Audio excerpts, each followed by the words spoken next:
let me have Lyle say goodbye to you, Harvey. Appreciate it. Goodbye, Eric. I'll Bye, talk Eric. to you later. Oh.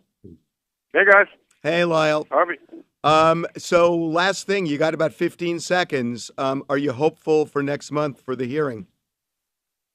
My brother and I are cautiously hopeful, and we're just,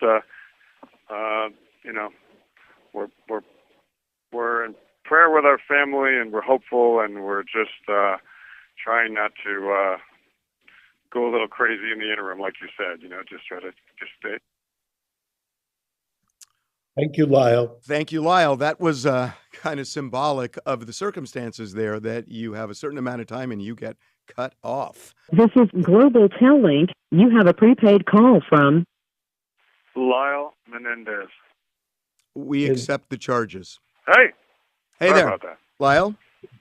Yes. So, Lyle, you're gonna wrap it up. So what? That sounds like an order more than a discussion. I'm going to wrap it up. But the one thing I want, something that has struck me about the Green Space Project, which I didn't realize.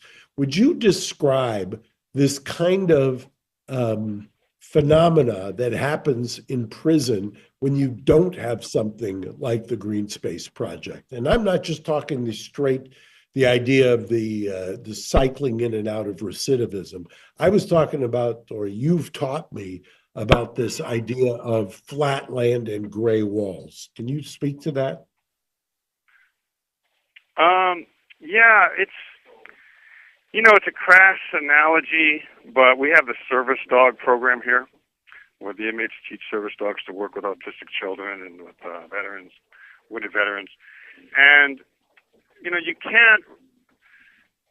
These dogs, if you can't expect any sentient being, and even a service dog, to be socialized in a very productive way if their living environment that they go back to on their off hours is very aggressive and oppressive.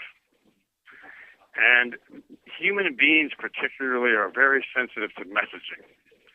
And so really at its foundation, the Green Space Project is just, you have to create a living environment for a prisoner that mirrors that rehabilitative purpose that you hope is inspiring him to change his life.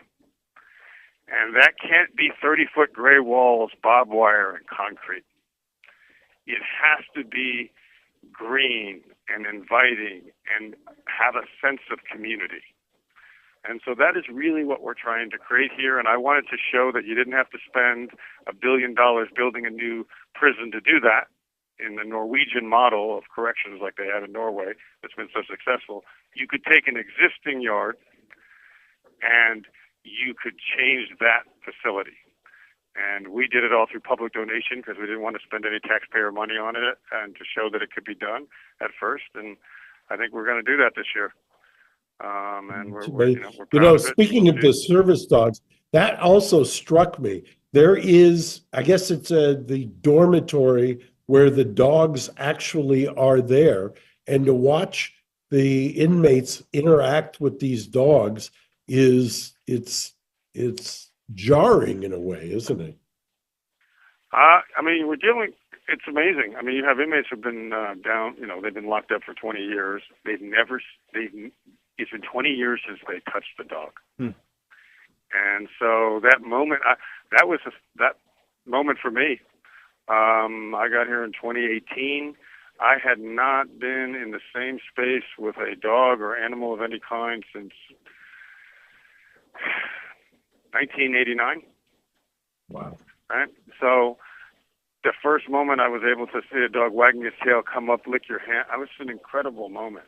That's why it's such an amazing therapeutic program. And it's one of the reasons that I fought really hard to be allowed to install full-size trees on this prison yard. Because I had a friend of mine who paroled, Honoré Brown. He's a rapper called X-Rated, and he did about 20-something years. And I asked him, what was the most amazing thing about being free when you first got out, expecting it to be that first meal or, seeing it, or some kind of social event, or maybe even as well. And for whatever reason, he told me the first time he walked up and touched a tree. And that just sort of stuck with me, like, wow. And I thought, you know what? If that is that cathartic an experience for him, that humanizing experience for him, why should the prisoner have to wait?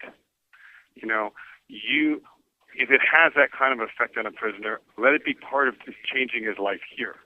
And let's put trees back on prison yards like they used to be 50 years ago. And the director of prison design looked at me. He was in my room here, our beautification room, and he said, you know what, Lyle, let's bring trees back to California prisons. And so we're going to do that right here.